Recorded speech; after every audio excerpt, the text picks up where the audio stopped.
Emyaka gigenze gyetooloola ennono y'okwaniriza omwaka omujja okuyita mu kusaba eyongedde okunywera mu bannayuganda. Ne ku mulundi guno waliwo ebifo ebiwerako ebitegekeddwa okusabirwamu nga bannayuganda bayingira omwaka 2018. Ekisaawe ky'e Namboole kye kimu ku bifo era ng'eno omusumba Dr. Joseph Sserwadda gy'agenda okukulemberamu abantu mu kusaba okwaniriza omwaka omujja. Ono asabye gavumenti omwaka ogujja ekole kwongeza abakozi baayo omusaala nga bwe yasuubiza gye buvuddeko. Omuntu waakusuubiza nga omumanyi endya n'ensula asinzeeko yamugambye nti bwe kinajja nja kukiraba. Kale naffe bwe tunaakiraba ekisuubizo ekyo nga kizze tujja kusanyuka. Sserwadda era ayagala gavumenti eteeke essira ku ky'okwongera ssente mu by'obulimi ng'amawanga ga Afrika bwe gakkiriziganya mu Maputo Protocol.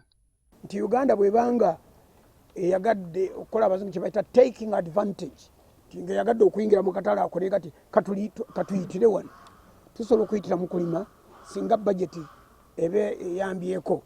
Ye Bishop David Livingstone Kiganda okusaba kw'okuyingira omwaka akutegese ku kisaawe kya Old Kampala. Ono asabye banne bwe bakulembera abakkiriza okutema empenda okwongera okugatta abantu nga bayita mu kusaba naddala mu kiseera kino ng'eggwanga lyeyawuddemu oluvannyuma lw'enkyukakyuka eyakolebwa mu ssemateeka w'eggwanga. Nga bannayuganda bwe tuba tunagenda mu maaso twetaaga okubeera obumu, twetaaga okwogera language emu. Bwe twogeddeko n'omusumba Jackson Ssenyonga atutegeezezza ng'okusaba kwagenda okukulembera mu kisaawe Kololo n'ekkanisa ye esangibwa e Kavule Makerere bwe kugenda okwetooloolera ku kwanjagira omutonzi ataase eggwanga ku bannabbi b'obulimba.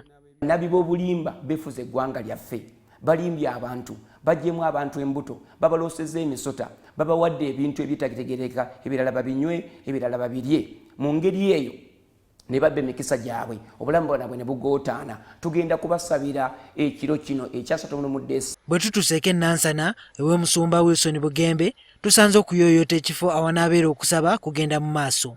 Ekifo kino we waabadde ekkanisa eyamenyeddwa mu nteekateeka y'okuzimba ekkanisa empya esuubirwa okutuuza abantu abasukka mu 1,000.